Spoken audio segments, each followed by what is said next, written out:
Hi everybody, this is Jamie Cloninger, the Board Game Man here, and today is a special day. It's November 3rd, 2020 Election Day, so I figured what better day than to show you a game based on America.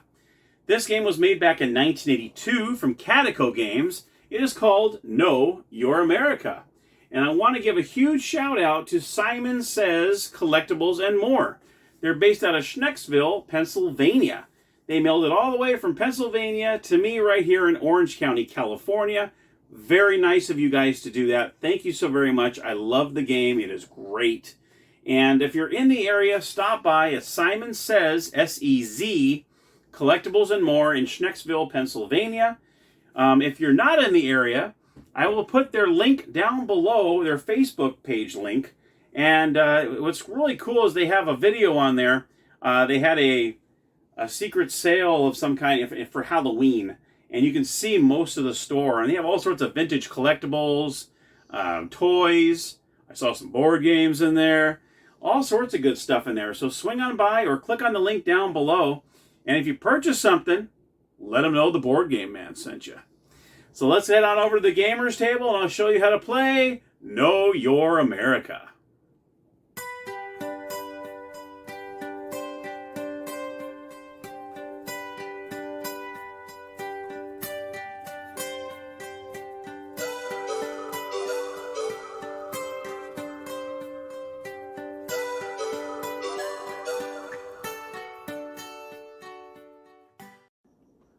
Okay, everybody, here we are at the gamers table. This is what Know Your America looks like. You got the board, have you right here, really nice. Mount Rushmore on there, the White House, all that good stuff. You also have the player boards, and they're actually flags, which is really, really awesome. It doesn't get any more American than that. So you have 4 player boards, and this is where you keep score. You can see the little holes that are in there. You're going to keep score with these little pegs. When you answer questions, you're going to go all the way across, and the first person to reach 50 points in their game wins. You also have these category cards that go in the middle of the board.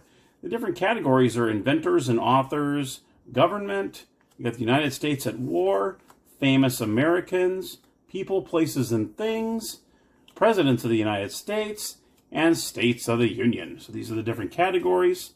You also have the rule booklet. Now, in this game, it is extremely important to have this because all the questions and answers in the game, like I said in the beginning, it's a trivia game, are in here, are in this book. So it's very imperative that you have this book with the game. Then you have the 4 playing pieces, the typical colors you usually see, blue, red, yellow, and green. And if you're doing a 4-player game, you're going to put them on start, and the start are in the corners. So you can see, let me show this to you real close. See, it does say start for the blue, start for the green, and so on. So it does say start. Each one will start in their corresponding color. So red will start here, green will start there, yellow will start here, and blue will start there. And then each player will have one of these little markers that you put in your flag.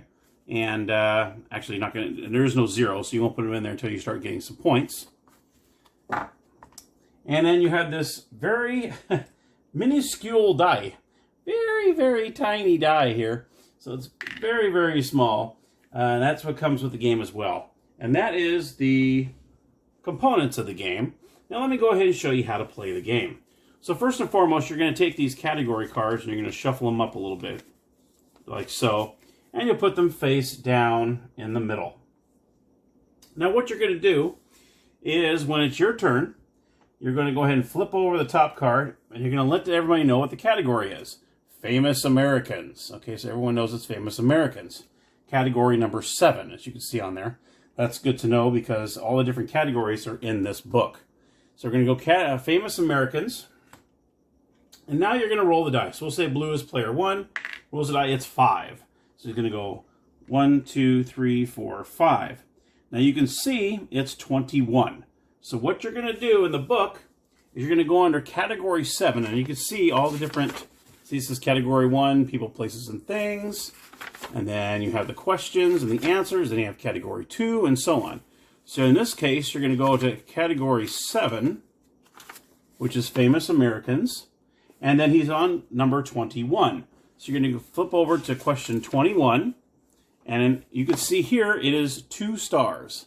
That's going to determine how many points you will get if you get the question correct.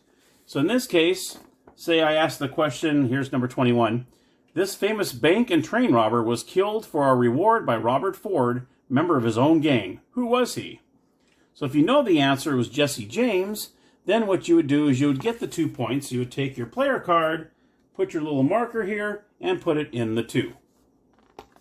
And just like that, you would have 2 points. That's how that works. Now let me go ahead and show you what, there's other couple little places on the board that will give you double points and so on. And let me go over those with you. So you'll see on the game board, you'll have ones with 2 stars. So let me go ahead and take this off so you can see. And after you answer the question, this actually goes in the back, and then the next person will flip it over and say whatever category it is, and so on. The next player goes. So let me go ahead and take these off so I can show you up close on the board.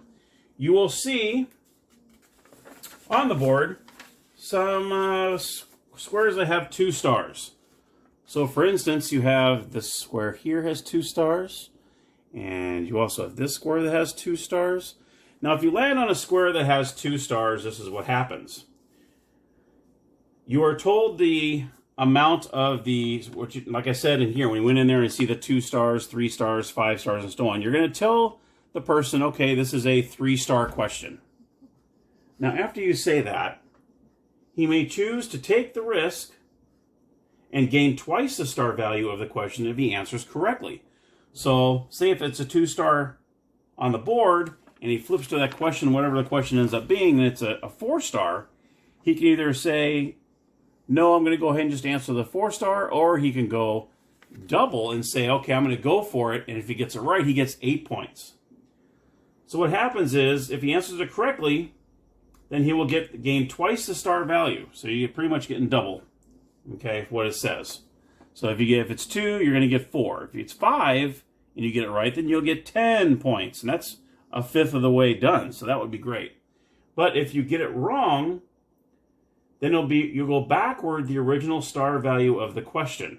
So if it's a 2-star and you get it wrong, and you went to try to double it, then you'll go back 2 spaces. Now on a regular turn, when it's on a regular square and you get it wrong, you do not lose any points on your board. Okay? So that's the difference, is if it's just a regular square, you get it wrong, you stay where you're at. You get it right, you move the appropriate stars that your question is. But if it is a 2-star, and you say, no, I don't want to do that, and then you're fine. You'll just if you get it wrong, it's just a regular question, you won't go backwards. But if you go for it, and you're trying to double the amount of the stars on your question, then you'll go back the original amount. Okay? So that's the only time you'll go back on your board. Now, you'll also see some that have 4 stars on them. See here, you got the 4-star here, and you have 4-star here, and so on. Now, what the 4 stars mean is, and now if it's in your own color, so say it's blue, and blue landed on the 4-star, where would be the, okay, right here. If he landed on his own color with a 4-star, he will get twice the star value for the question without having to answer the question. And you just roll the die again. So how cool is that? So if you have a question that's 3 stars, you automatically get the 6 points and you get to roll again. So you don't even have to answer a question. So that is really good if you land on your own color and it's 4 stars. If you land on a 4-star that's not your own color, you'll get 4 free counts on his scoreboard and then proceeds. So that's pretty cool. So you'll just get the 4 points if it's not on your color. So say you landed on a 4 yellow, you get the 4 points, and then you roll again. And then treating that square as an ordinary square. Okay, so that's what happens. So you get 4 free counts. If it's not on your color, you get 4 free points, and then you get asked the question, and it's just a regular, if it's 3-star question, you get it right, you get 3 stars. So it's kind of cool. So you get 4 free, when you get 4, you get 4 free points, and then you go for the question, you can actually get additional points if you answer the question correctly. You also have the double value squares, which there's one right here. We see double value and so on. If you land on a double value question, it gives the player double the star value of the question if he answers it correctly, but there's no penalty if you answer it incorrectly. So if it's a 3-star question, you land on double value. If you get it right, you get 6. If you don't, well, you don't get any points and you don't lose any points. So that's what that means.